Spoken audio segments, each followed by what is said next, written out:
Hello students, நான் உங்களுக்கு 10th ஸ்டாண்டர்டில் இருக்கக்கூடிய 2வது மனப்பாட பகுதியை இந்த இடத்துல கொடுத்துருக்கேன். முல்லைப்பாட்டில் வரக்கூடிய செய்யுள் பகுதி. இந்த முல்லைப்பாட்டுடைய ஆசிரியர் யார் அப்படின்னு சொல்லி கேட்டால் நப்பூதனார். இந்த பாடப்பகுதியில் பார்த்தீங்கன்னா, ஒரு கன்றுக்குட்டி கட்டி இருக்குது. அதுக்கு பக்கத்தில் ஒரு பெண் வந்துட்டு ஒரு ஒரு குளிரோட ஒரு ஒரு போர்வையை ஒரு போர்வையை போர்த்தினபடி என்ன பண்ணுறா, அந்த கன்றுக்குட்டியை ஏதோ ஒரு சோகமா, இல்லை வந்துட்டு ஒரு ஆறுதலா, ஏதோ ஒரு பேசிக்கிட்டு இருக்க மாதிரி படம் கொடுத்துருக்குறாங்க நமக்கு. அப்படி தான் நமக்கு திடீர்னு பார்த்தோன்னே அந்த கன்றுக்குட்டியோட ஒரு பெண் வந்து பேசிக்கிட்டு இருக்க மாதிரி, அதுக்கிட்ட ஏதோ சொல்லிக்கிட்டு இருக்க மாதிரி நமக்கு வந்து இந்த படம் கொடுத்துருக்காங்க.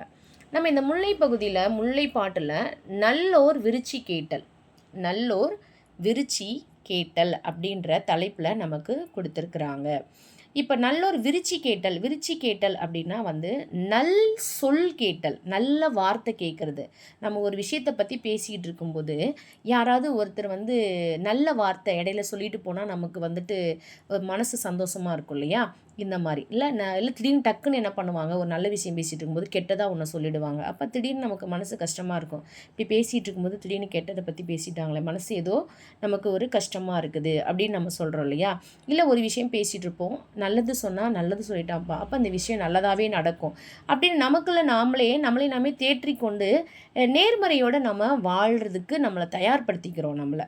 இப்போ சகுனம் விருச்சி கேட்டல்னாலே சகுனம் பார்ப்பது, அதாவது நல்லது நடக்குமா கெட்டது நடக்குமா அப்படின்னு சொல்லிட்டு. இப்போ எக்ஸாம்பிள் சொல்லணுன்னா, இப்போ நம்ம ஒரு விஷயத்தை நோக்கி நம்ம வீட்டை விட்டு வெளியில் கிளம்புறோம். அப்போ பார்த்தீங்கன்னா வந்துட்டு ஒரு ஒரு பொண்ணு வந்துட்டு நல்ல குடம் நிறைய தண்ணி எடுத்துகிட்டு வந்தால் நல்ல சகுனம் அப்படின்பாங்க. குடத்தை எம்டியாக எடுத்துகிட்டு போனாங்கன்னா அது நல்ல சகுனம் கிடையாது அப்படின்னு சொல்லுவாங்க. அதே மாதிரி அழகாக ஒரு பூ வச்சுட்டு அழகாக அந்த பொண்ணை அழகாக ஒரு ஹோலி நல்ல தெய்வீகமாக ஒரு பொண்ணை அழகாக ப்ரெசண்ட்டாக கிளம்பி வராங்கன்னா நல்ல சகுனமாக இருக்குது அப்படின்பாங்க. அதே ஒரு பொண்ணு தலை விரிச்சிட்டு போனால் அது நல்லா இருக்காது, இது என்னது போகும்போதே இப்படி இருக்கே அப்படின்னு சொல்லிட்டு மனசுக்குள்ளே ஒரு சஞ்சலமாக இருக்கும். அதே மாதிரி பூனை குறுக்க போனால் நல்லது நடக்காது, நரி முகத்தில் முழிச்சிட்டு போனால் நல்லது நடக்கும்.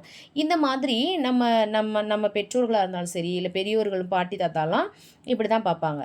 ஆனால் இது இப்போ மட்டும் கிடையாது, சங்க காலத்திலேயே இந்த மாதிரி சகுனம் பார்ப்பது, அதாவது விருச்சி கேட்குறது, நல்லது கேட்குறது, நல்ல சொல்லு கேட்குறதுன்ற ஒரு சம்பிரதாயம் இருக்குது அப்படின்றத இந்த முல்லைப்பாட்டில் நமக்கு சொல்கிறாங்க. அப்போ இந்த முல்லை நிலத்தில் இருக்கக்கூடிய விஷயங்களை, ஒரு நிகழ்வுகளை நமக்கு வந்து ஒரு தரவாக நமக்கு வந்துட்டு நமக்கு கொடுத்துருக்குறாங்க. இப்போ நம்ம இந்த பகுதியை நம்ம பார்க்கலாம். நனந்தலை உலகம் வளையி நேமியொடு வலம்புரி பொறித்த மாதாங்கு தடக்கை நீர் செல நிமிர்ந்த மாஅல் போல பாடு இமிழ் பனிக்கடல் பருகி வலன் ஏற்பு கோடு கொண்டு எழுந்த கொடுஞ்செலவு எழிலி பெரும் பெயல் பொழிந்த சிறுபுன் மாலை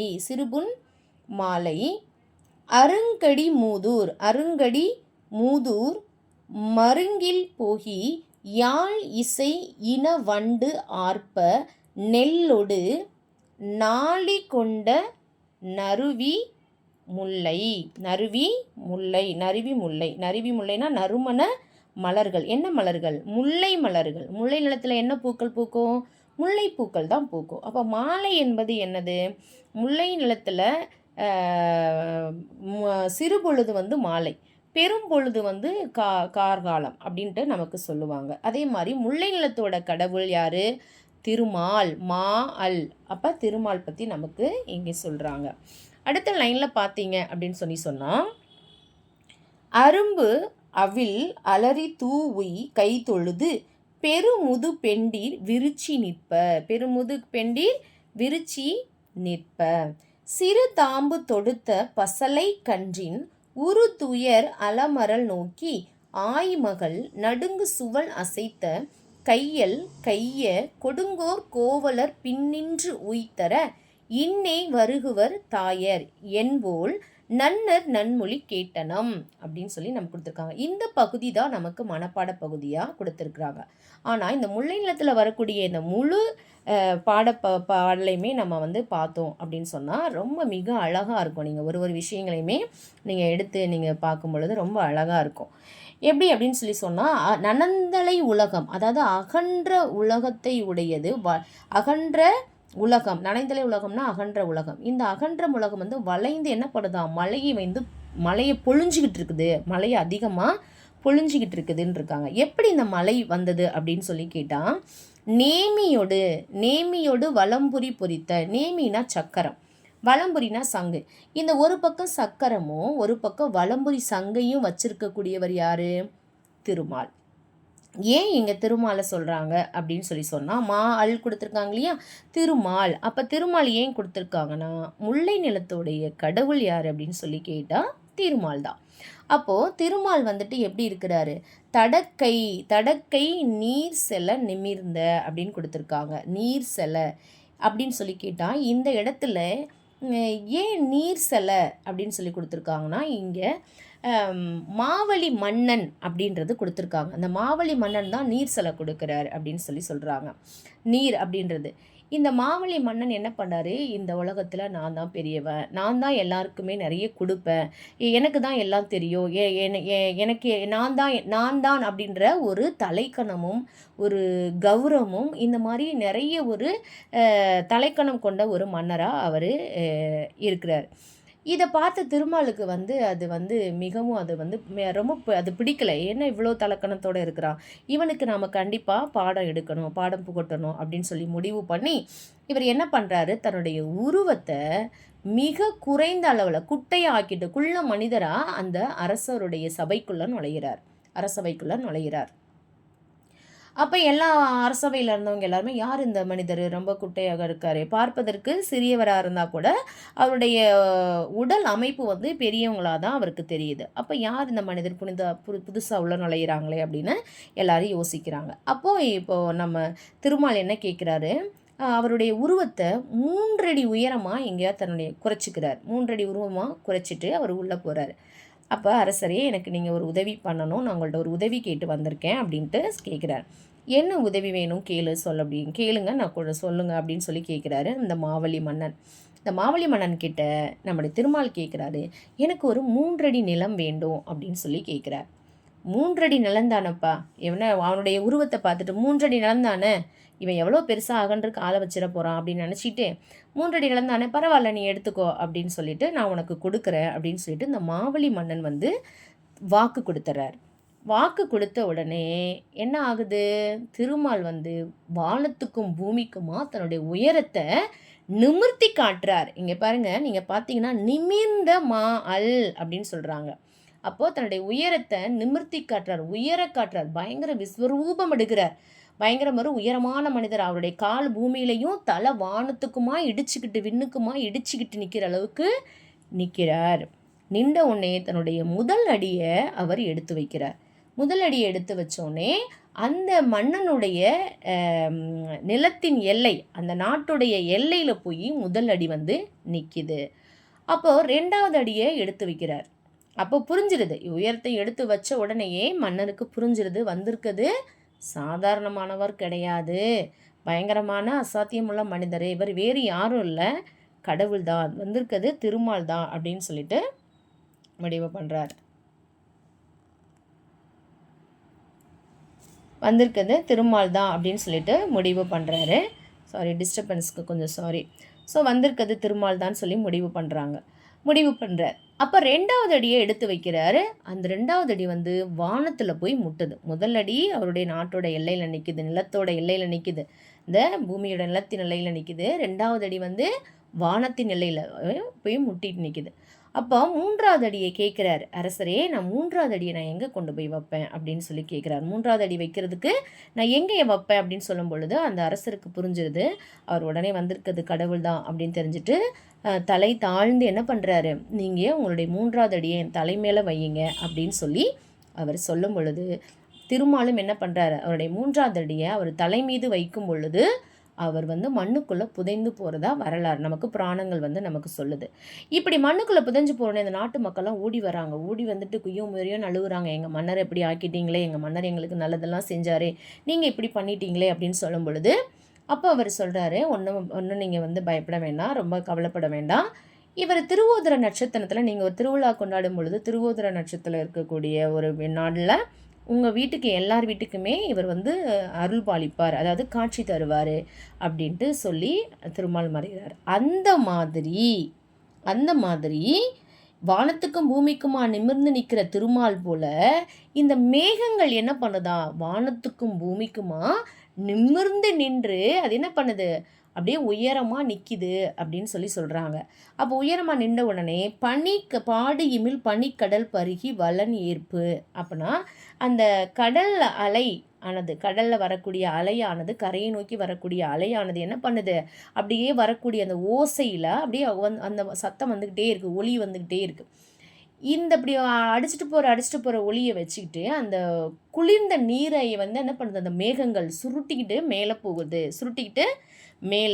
போகுது. அந்த மேலே போயிட்டு மலையை சுற்றி வளன் வர, அதாவது மலைகளை சுற்றி, அதாவது மலைகள்னா என்னது, மவுண்டெயின்ஸ் இல்லையா, அந்த மலைகளெல்லாம் சுற்றிக்கிட்டு பயங்கரமான ஒரு மலையை பொழியுது. இதுதான் எடுத்த உடனே நனந்தலை உலகும் வளையி அப்படின்னு இருக்காங்க. அகன்ற உலகத்தை உடைய வளைத்து அகன்ற உலகத்தை வளைத்து மழை பெய்துக்கிட்டு இருக்கு அப்படின்னு சொல்கிறாங்க. அப்படி அந்த அளவுக்கு இந்த கருமேகங்கள் மலையெல்லாம் சுற்றி வளைச்சிக்கிட்டு வந்து மழையை பொழியுது அப்படின்றது ஒரு காட்சியாக நமக்கு கொடுக்குறாங்க. மொத்தம் 3 காட்சிகள் நமக்கு இந்த இடத்துல கொடுக்குறாங்க. முதல் காட்சியில் வானம் எப்படி மழை பொழியுது அப்படின்னு சொல்லிட்டு திருமாலுடைய உதாரணங்களாகவும் இந்த மன்னருடைய கதையும் நமக்கு சொல்கிறாங்க. அடுத்ததான் நமக்கு பார்த்தோம் அப்படின்னு சொன்னால் பெரும்புயல் பொழிந்த சிறுபுன் மாலைனா துன்பத்தை தரக்கூடிய மாலை. இப்போ துன்பத்தை தரக்கூடிய மாலை பொழுதை ஏன் இங்கே கொடுத்தாங்க அப்படின்னா, முல்லைப்பாட்டுடைய சிறு பொழுது மாலை பொழுது, பெரும்பொழுது கார்மேகம் இல்லையா. அப்போது சிறு பொழுதில் மாலை பொழுதை கொடுத்துருக்காங்க. ஏன் மாலை பொழுதில் தான் துன்பம் தரக்கூடிய மாலையா, ஏன் காலையெல்லாம் தரக்கூடாதா அப்படின்னு கேட்டோம்னா, இதுக்கு இன்னொரு காரணங்களும் நம்ம சொல்லலாம். பொதுவாகவே ஒரு தலைவன் தலைவியை பிரிஞ்சிருக்கதா இருக்கட்டும், இல்லை தலைவனாக பிரிஞ்சிருக்கதா இருக்கட்டும், அதாவது காதலன் காதலன்னு சொல்லலாம், இல்லை கணவன் மனைவி கணவன் அப்படி சொல்லலாம். இப்படி பிரிஞ்சிருக்கிறவங்க பகல் பொழுதுல வந்துட்டு தனக்கான பணிகளை, அதாவது பெண்கள்னால் அந்த காலத்தில் பெண்கள், இந்த காலத்துலேயும் சரி, பெண்கள் என்ன பண்ணுவாங்க, அது வீட்டுக்கான வேலைகளை இல்லை குழந்தைகளுக்கான வேலைகளை எல்லாத்தையுமே செஞ்சுருவாங்க. அதே மாதிரி ஆடவர்களும் என்ன பண்ணுவாங்க, ஆண்களும் போருக்கு போகிறதா இருக்கட்டும், பொருள் ஈட்டுவதாக இருக்கட்டும், வேலைக்கு போவதாக இருக்கட்டும், பகல் பொழுது எல்லாமே செஞ்சுருவாங்க. பட் சாயந்தர பொழுது ஆக ஆக தன்னுடைய துணையை தேட ஆரம்பிப்பாங்க, தலைவியை தேட ஆரம்பிப்பாங்க, இல்லை தலைவன் வந்து தலைவி தலைவனை தேட ஆரம்பிப்பாங்க. அப்போ நேரம் போக போக நேரம் ஆக ஆக அந்த சோகம், அவங்களுடைய இனிமையான தருணங்கள் எல்லாமே அவங்களுக்கு நினைவுக்கு வர ஆரம்பிக்கும் பொழுது அது பயங்கரமான துன்பம் தரக்கூடிய பொழுதாக இருக்கும். அந்த டைமிங் வந்து துன்பம் தரக்கூடிய பொழுதாக இருக்கும் அப்படின்னு நமக்கு இங்கே சொல்கிறாங்க.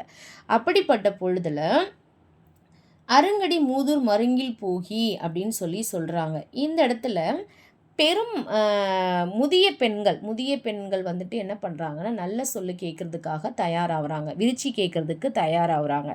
எப்படி, நல்ல ஒரு ஊரில் நல்ல பாதுகாப்பு இருக்கும், நல்ல காவலை உடைய ஒரு நல்ல ஊர், அந்த ஊர் மக்களுக்கு எந்த ஒரு ஆபத்துமே வராமல் பாதுகாக்கக்கூடிய அளவுக்கு காவல் நிறைஞ்சிருக்கும்.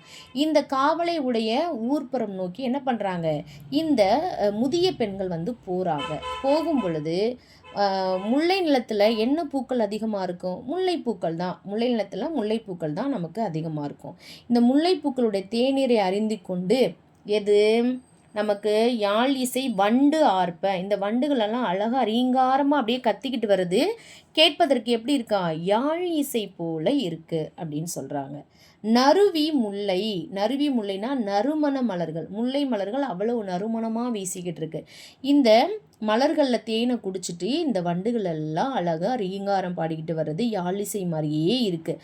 அதோட இவங்க கைகளில் என்ன பண்ணுறாங்க, அந்த முதிய பெண்கள் முல்லை மலர்களை கைகளை ஒரு பக்கம் தூக்கிட்டு அந்த மலர்களை பறிச்சுக்கிட்டு நெல்லையும் எடுத்துக்கிட்டு வராங்க. நெல்லையும் எடுத்துக்கிட்டு வந்து என்ன பண்ணுறாங்க, அரும்பு அவில் அலறி தூவி கை தொழுது, அதாவது எங்கே தொழுவாங்க, தெய்வத்துக்கு முன்னாடி அந்த பூக்களையும் அந்த நெல்களையும் கடவுளுக்கு முன்னாடி தூவி கடவுளை வழிபடுறாங்க. கை எடுத்து கும்பிட்டு இந்த முதுபெண்டீர்னா முதிய பெண்கள் கேட்டுட்டு, நாங்கள் விரிச்சி கேட்க போகிறோம், எங்களுக்கு நல்ல சொல்லு கிடைக்கணும் அப்படின்னு சொல்லிட்டு சாரி நாங்கள் வந்துட்டு மலர்களை தூவி கையெடுத்து கும்பிட்டு என்ன பண்ணுறாங்க, முது பெண்டிர்னா முதிய பெண்கள் விருச்சி கேட்டு நிற்கிறாங்க. நாங்கள் விருச்சி கேட்க போகிறோம், எங்களுக்கு நல்ல சொல் கிடைக்கணும், எங்களுக்கு நல்ல சொல் கிடைக்கணும் அப்படின்னு சொல்லிட்டு அவங்க வேண்டி நிற்கிறாங்க. இது ஒரு காட்சியாக நமக்கு கொடுக்குறாங்க.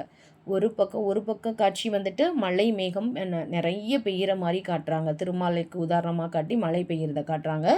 இன்னொரு பக்கம் வந்துட்டு பெண்கள் வந்து விருச்சி கேட்டு கடவுள்கிட்ட போய் தயார் நிலையில் நிற்கிறாங்க. நாங்கள் விருச்சி கேட்க போகிறோம், நல்ல நல்ல சொல் எங்களுக்கு கிடைக்கணும்னு சொல்லிட்டு நிற்கிறாங்க. 3வது பகுதி தான் நமக்கு மனப்பாட பகுதியாக நமக்கு கொடுத்துருக்காங்க. சிறுதாம்பு தொடுத்த பசலை கன்றின் உறுதுயர் அலமரல் நோக்கி ஆய்மகள் நடுங்கு சுவல் அசைத்த கைய கொடுங்கோர் கோவலர் பின்னின்று உய்த்தர இன்னை வருகுவர் தாயர் என்போல் நன்னர் நன்மொழி கேட்டனம். சிறு தாம்பு தொடுத்தன்னா தாம்பு கயிறு. தாம்பு கயிறுனா என்னது, சின்ன கன்று குட்டிகளை கட்டக்கூடிய ஒரு மெல்லிய கயிறு. அந்த கன்று குட்டிகளுக்கு ஏற்றவாறு உள்ள கயிறு. நம்ம வந்துட்டு பேச்சு வழக்கில் பார்த்தோம்னா கண்ணுக்குட்டி தாம்பு அத்துக்கிட்டு போயிடுச்சு அப்படின்னு சொல்லுவாங்க, தாம்பு அத்துக்கிட்டு கண்ணுக்குட்டி ஓடிடுச்சு அப்படின்னு சொல்லுவாங்க. அப்போ தாம்புனா கொஞ்சம் கன்றுக்குட்டிக்கு ஏற்றவாறு உள்ள ஒரு கயிறு அப்படின்றது. அந்த கயிற்றுல கட்டப்பட்டிருக்கக்கூடிய ஒரு கன்றுக்குட்டியை என்ன பார்க்குறாங்க, யார் பார்க்குறா, ஆய்மகள் பார்க்குறா. ஆய்மகள்னா யார், ஆயர் ஆய்ச்சியர் இல்லையா. முல்லை நிலத்துடைய மக்கள் யார் அப்படின்னு சொல்லி கேட்டால் ஆயர் ஆய்ச்சியர் இடையர் இடையிச்சியர் அப்படின்னு நமக்கு சொல்லுவாங்க. இப்போ பார்த்துட்டு பசியால் அந்த கண்ணுக்குட்டி என்ன பண்ணுது, அழுதுகிட்டு வாடிக்கிட்டு இருக்கதை இந்த இடைச்சியர் வந்து பார்க்குறா, ஆய்மகள் வந்து பார்க்குறா. பார்த்த உடனே அவள் சொல்கிறா, குளிரில் நடுங்கிட்டு இருக்கா, சுவல்னா தோல், இந்த நடுங்கு சுவல் தோள்களெல்லாம் அப்படியே நடுங்கிக்கிட்டு இருக்கவாறு தன்னுடைய கையை மார்போடு அவள் என்ன பண்ணிக்கிறா, அப்படியே கட்டி அணைச்சிக்கிட்டு பார்க்குறா. கைய கொடுங்கோர் கோவலர் பின்னின்று உய்த்தர, அதாவது வளைந்த கத்தியை உடைய கொம்பை பிடித்து கொண்டு இடையர், அதாவது எனது குலத்து இடையர்கள் என்ன பண்ணுறாங்க, உன்னுடைய தாயை அழைச்சிக்கிட்டு மாடு மேய்ச்சிட்டு, அதாவது இறைகளெல்லாம் மேய்ந்து விட்டு என்ன பண்ணுது, இறைகளை மேய்ந்துட்டு, அதாவது புல்லெல்லாம் மேய்ஞ்சிட்டு, மன்னிக்கணும், புல்லெல்லாம் மேய்ச்சி என்னுடைய இடையர்கள் என்ன பண்ணிட்டு இருக்காங்க, இந்த வளைந்த கத்தியுடைய கம்பை பிடித்து கொண்டு உன்னுடைய தாயை கூட்டிக்கிட்டு சீக்கிரமாக வந்துக்கிட்டே இருக்காங்க, வந்துருவாங்க. அதனால் நீ வந்து கவலைப்படாத, உன்னுடைய பசியை சீக்கிரமே உங்கள் அம்மா கிட்ட ஆற்றிக்கொள்ளலாம், பசி பால் குடிச்சிக்கலாம் அப்படின்னு சொல்லி இவ கன்றுக்குட்டிக்கிட்ட பேசுகிறா. இந்த வளைந்த கத்தியுடைய கொம்பு எதுக்காக அந்த இடத்துல சொல்கிறாங்க அப்படின்னு சொன்னால், அந்த கொம்பில் முனையில் ஒரு வளைந்த கத்தி இருக்கும். அதை வந்து ஆடுகளுக்கு மாடுகளுக்கு என்ன பண்ணுவாங்க, இலைத்தழைகளை மரத்துலேருந்து பறித்து போடுறதுக்காக அதை வந்து கட்டி வச்சுருப்பாங்க. அதுதான் சொல்கிறாங்க கொடுங்கோர் கோவலர் பின்னின்று அப்படின்னு சொல்லி நமக்கு கொடுத்துருக்குறாங்க. உன்னுடைய தாயை கூட்டிக்கிட்டு சீக்கிரமாக வந்துடுவாங்க அப்படின்றத இந்த ஓரத்தில் மரத்துக்கு பின்னாடி விரிச்சி கேட்டு போனாங்க இல்லையா பெண்கள். அப்போ இந்த கன்றுக்குட்டியிடம் பேசிக்கிட்டு இருக்க இந்த இடையருடைய பேச்சை வந்து இந்த முதிய பெண்கள் வந்து கேட்டுட்டு ஒரு இதை சந்தோஷப்படுறாங்க, நல்ல சொல் கேட்டுட்டோம், ஏன்னா நீ கவலைப்படாத, உன்னுடைய அம்மா வந்துடுவாங்க அப்படின்னு சொல்லி நல்ல சொல் சொல்கிறா. அப்போது நல்ல சொல் சொல்கிறாளே, அப்போ அது நல்ல சொல் தானே. அதனால் இவங்களுக்கு ஒரே சந்தோஷமாயிடுது முது பெண்டிருக்கு வந்து. உடனே தலைவி கிட்ட வந்து சொல்கிறாங்க, போருக்கு போன உன்னுடைய தலைவன் பகைவர்களை எல்லாமே வென்று தோற்கடிச்சிட்டு வெற்றி கண்டு அங்கே கிடைக்கக்கூடிய திரைப்பொருட்கள் எல்லாமே என்ன பண்ணுறாரு, எடுத்துக்கிட்டு கண்டிப்பாக கூடிய சீக்கிரம் உங்களை பார்க்க வருவார், அதனால் நீங்கள் கவலைப்படாமல் நீங்கள் சந்தோஷமாக இருங்க அப்படின்னு இந்த விருச்சியை உதாரணம் கூறி நல்ல சொல்லு தான் கேட்டோம், உங்களுக்கும் அதே மாதிரி நல்லது தான் நடக்கும், நீங்களும் என்ன பண்ணுங்கள், கவலையை விட்டுட்டு துன்பத்தை விட்டுட்டு சந்தோஷமாக நீங்கள் நாட்களை எதிர்பார்த்து காத்துருங்க அப்படின்றது தான் இந்த முல்லைப்பாட்டுடைய பாடலாக நமக்கு கொடுத்துருக்குறாங்க. ஸோ நப்பூதனார் வந்து மிக அழகாக முல்லைப்பாட்டில் வரக்கூடிய கடவுள், இந்த சிறுபொழுது பெரும்பொழுது மலர்கள், உழவர்கள், அதாவது ஆயர் ஆய்ச்சியர், ஓகே, கடவுள் தெய்வம், இந்த மாதிரி எல்லாத்தையுமே தொடர்பு படுத்தி மிக அழகாக அந்த பாடலை கொடுத்துருக்கிறார். இப்போ நம்ம இதில் வந்துட்டு நீங்கள் மாமதுர அன்னக்கிளி. ஆனா உண்மையா எனக்கு இந்த மாதிரி மனப்பாட பகுதிகள வந்துட்டு மெட்டெடுத்து பாடுவதில எனக்கு எப்போதுமே அதில உடன்பாடு கிடையாது. பட் இப்போ உள்ள மாணவர்கள்லாம் வந்துட்டு ஸோ இந்த மாரி மெட்டுக்கள் எடுத்து பாடுனா, அவங்க கொஞ்சம் விரைவா பாடி மனப்பாடம் பண்றதுக்கு சுலபமா இருக்கும் அப்படின்றதுனால, இப்போ ட்ரெண்டிங்கா போயிட்டுருக்க பாடல வந்து நான் உங்களுக்கு மெட்டு எடுத்து பாடியிருக்கிறேன். உங்களுக்கு மியூசிக்கோட நான் தனியாவும் சென்ட் பண்றேன். இப்போ எக்ஸாம்பிளுக்கு இதோட நான் பாடுறேன். நீங்க பார்த்துக்கோங்க. ஓகேங்களா? ஸோ கன்டினியூஸாக கிளாஸ் எடுத்துகிட்டு இருக்கிறதுனால கொஞ்சம் வாய்ஸ் பிரேக் ஆகும். ஸோ நீங்கள் அதை வந்துட்டு பெருசாக எடுத்துக்காதீங்க. ராகத்தை மட்டும் பிடிச்சி நீங்கள் பாடல் பாடுங்க. எப்படி இருக்குன்னு சொல்லிட்டு கமெண்ட் செக்ஷனில் சொல்லுங்கள்.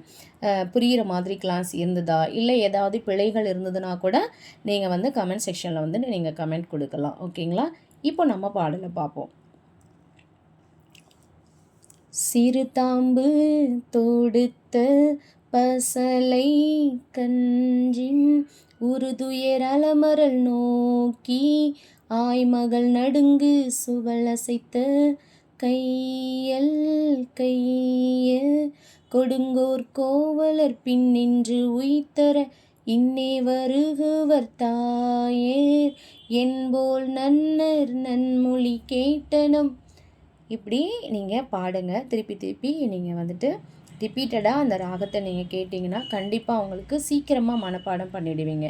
உங்களுக்கு பிடிச்சமான பாடல் தான்.